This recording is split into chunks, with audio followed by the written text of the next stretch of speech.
This story is called Meat Drying in the Sun, and it is a surreal story, dark, and comes from my collection of stories called Pianotown. And in Pianotown, people take direction from text found on hairspray cans, of all things. So here is Meat Drying in the Sun.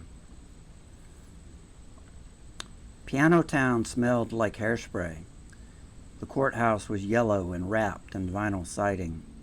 Summers in Pianotown started cool in the morning, but climbed to heat stroke by noon.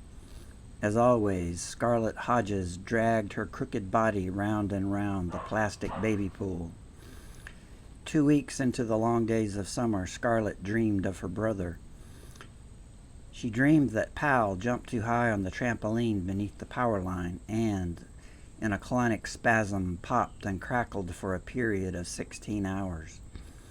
The trampoline jutted just over the edge of the pool, her only shade.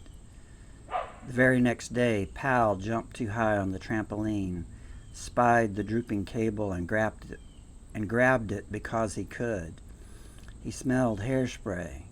A hum of current cinched his hands around the line and rippled his jaws. He saw the distant yellow courthouse as a film strip caught in a fan.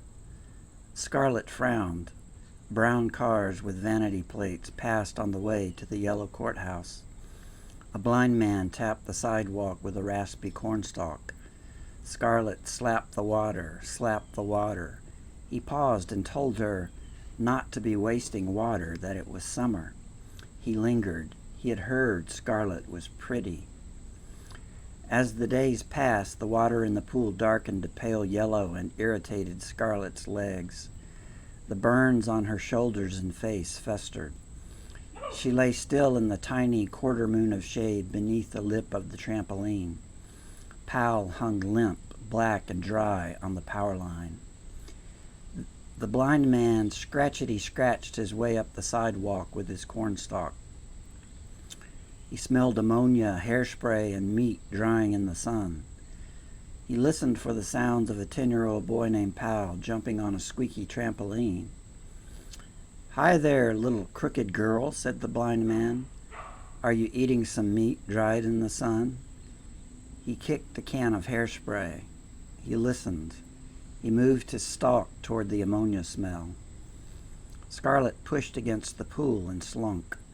The yellow water ate into her shoulders. She trembled, ecstatic and terrified. That evening at 7, Scarlett's mother limped home from the hairspray factory and found the blind man drowned in the pool. She rearranged the hairspray cans in the yard. Scarlett wouldn't let go of the blind man's cornstalk, so she let her keep it. Tommy Thornbottom read on the side of a hairspray can that a blind man went to heaven. He waited for the brown cars to pass and walked across the narrow street that led to the yellow courthouse. He picked up a hairspray can and read about Pal drying in the wind above the trampoline. "What's your name?" said Tommy. Scarlett lay on her back in the baby pool. The dark water tickled the bottom of her knees. She held tight to her cornstalk. Tommy picked up a hairspray can and read that her name was Scarlett Hodges, that she was the crooked girl who spent summers in a baby pool. "I've read about you," he said. "Can I jump on the trampoline?" Scarlett struggled to sit up. The night before, she had dreamed that Tommy Thornbottom would take her cornstalk. She reached over the side of the pool, grabbed a can of hairspray, and held it out to Tommy. Tommy read, "By all means, Tommy Thornbottom, be my guest and jump on the trampoline. You want to take my cornstalk, why not jump on the trampoline first?" He thanked Scarlett as he jumped higher and higher. He saw the sagging power line and some meat drying in the sun. That night, around 7, Scarlett's mother limped home with a bag of hairspray and a bag of old bread she had found at the duck pond. She hand-fed Scarlett a few crusts and placed cans here and there in the yard. She smelled fresh meat dried by the sun. A fire truck raced by on its way to a grease fire, and she waved. Wow. So, poor Scarlett and her brother Pal. Not a very good summer, it seems.